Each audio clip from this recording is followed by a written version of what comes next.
శ్రీమాత్రే నమః. మనదైవం ప్రేక్షకులకు నమస్కారం.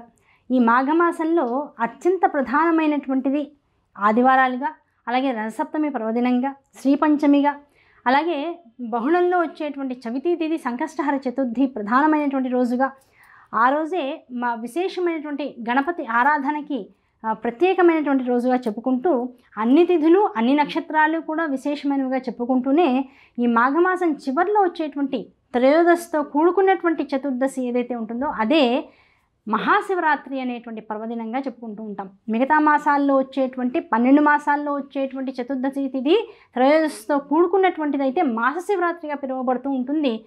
11 మాస శివరాత్రుల తర్వాత వచ్చేటువంటి అమోఘమైనటువంటి రాత్రి మహాశివరాత్రిగా పిలువబడుతుంది. అదే మాఘమాసంలో త్రయోదశితో కూడుకున్నటువంటి, అందున రాత్రి సమయంలో చతుర్దశి ప్రత్యేకంగా ఉన్నటువంటి సమయము అదే మహాశివరాత్రిగా పిలువబడేటువంటి అద్భుతమైనటువంటి కాలం.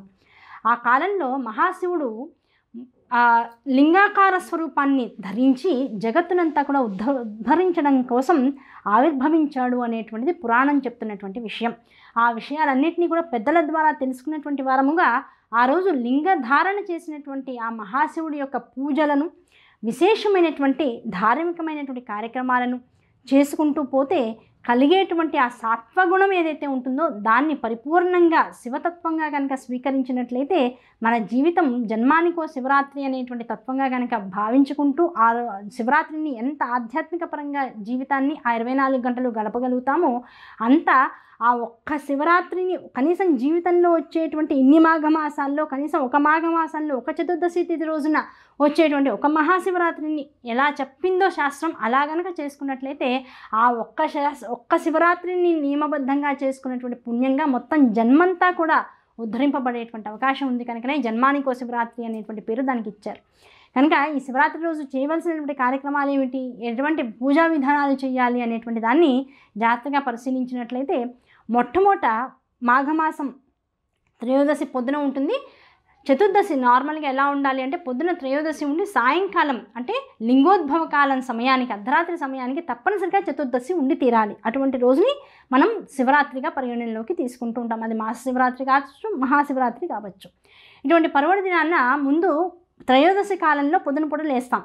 లేచిన తర్వాత ప్రత్యేకంగా ఏం చేయాల్సి, తప్పనిసరిగా మాఘస్నానం చేయవలసింది. ఆ మాఘస్నానం చేసిన తర్వాత సూర్య నమస్కారములు, అర్ఘ్యప్రదానములు చేసుకున్న తర్వాత దానము, తపము, జపము, ఈ 3 కార్యక్రమాలు అవి మొత్తం ఈ 6 నియమనిష్టలతో కూడుకున్నటువంటి ఈ 6 ప్రత్యేకమైనటువంటి పూజ విషయాలు మాసంలో ప్రత్యేకంగా చేయవలసినటువంటి అర్చనాదులు చేసుకున్న తర్వాత ఆ రోజంతా కూడా ఉపవాస దీక్షలో ఉంటాడు జీవుడు. ముందే సంకల్పించుకుంటాడు, ఇవాళ నేనేమీ తినను అనుకుంటాడు.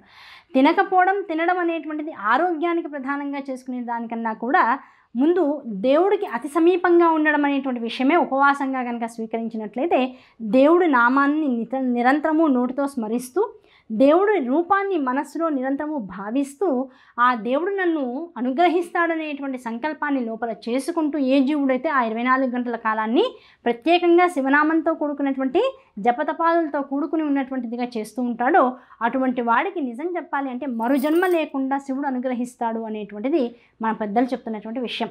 అటువంటి శివరాత్రిని ఇంకా విశేషంగా ఎలా చేసుకోవాలో తర్వాత వచ్చేటువంటి ఎపిసోడ్స్లో మళ్ళీ చెప్పుకుందాం. ఇటువంటి శివరాత్రిని ముందే తెలుసుకుంటున్నాం కనుక దానికి తగ్గ విషయాలను, అవకాశాలను, దానికి చేకూర్చుకోవాల్సినటువంటి ప్రత్యేకమైనటువంటి ఆ వస్తు సేకరణని ముందే చేసుకుని చక్కగా జాగ్రత్తగా ప్రతి వాళ్ళు కూడా రెడీగా ఉండండి. జన్మానికో శివరాత్రి అన్నారు, ఏమో అది ఈ శివరాత్రి కావచ్చు. అటువంటి అద్భుత అవకాశాన్ని ప్రతి వాళ్ళు వినియోగించుకోవాలని మనస్ఫూర్తిగా కోరుకుంటూ నమస్కారం. ఆచారాలు, సాంప్రదాయాలు, పూజలు, వ్రతాలు, సమగ్ర భక్తి సమాచారం కొరకు సబ్స్క్రైబ్ చేసుకోండి మన దైవం ఛానల్.